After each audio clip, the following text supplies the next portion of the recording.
dari kelompok 5 dengan anggota saya sendiri Karosa Hasanah, Putri Sekar Arum, Nurfarika Isti, dan Mutiara Deas. Di video ini kami akan menjelaskan tentang titrasi bromometri dan bromatometri. Yuk, disimak!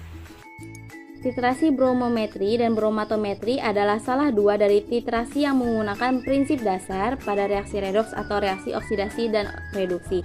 Nah, perbedaan antara kedua reaksi ini itu bromometri dilakukan untuk penetapan kadar suatu zat berdasarkan reaksi redoks dengan menggunakan brom sebagai titrannya secara langsung. Nah, zat uji direaksikan dengan brom berlebih dalam suasana asam, kemudian kelebihan brom akan direaksikan dengan kalium iodida berlebih, lalu iodium yang terbentuk akan dititrasi dengan natrium tiosulfat menggunakan indikator amilum hingga warna biru tepat hilang.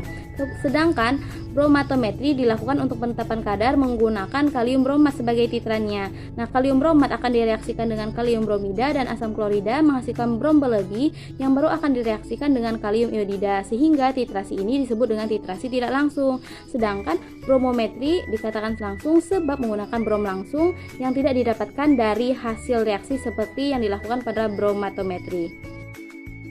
Beberapa alat yang akan dipakai pada praktikum kali ini terdiri atas buret, statif, pipet volume, pipet tetes, gelas ukur, gelas kimia, Erlenmeyer, dan timbangan analitik.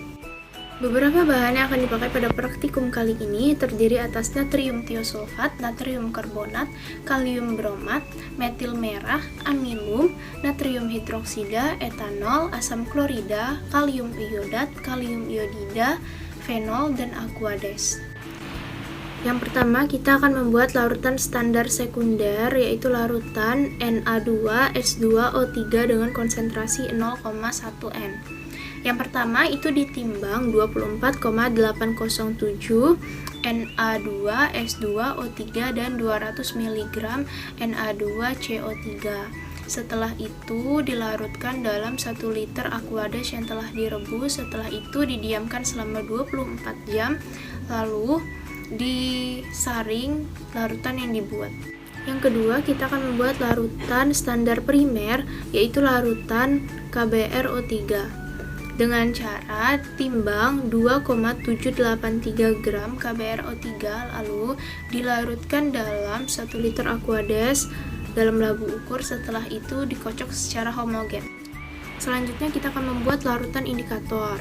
Yang pertama, kita membuat larutan amilum 0,5%. Selanjutnya dilakukan pembuatan larutan metil merah dengan cara ditimbang 100 gram metil merah, lalu ditambahkan 3,75 mili larutan NaOH dengan konsentrasi 0,1 N dan ditambahkan 10 mili etanol, lalu ditambahkan aquades sampai 50 mili.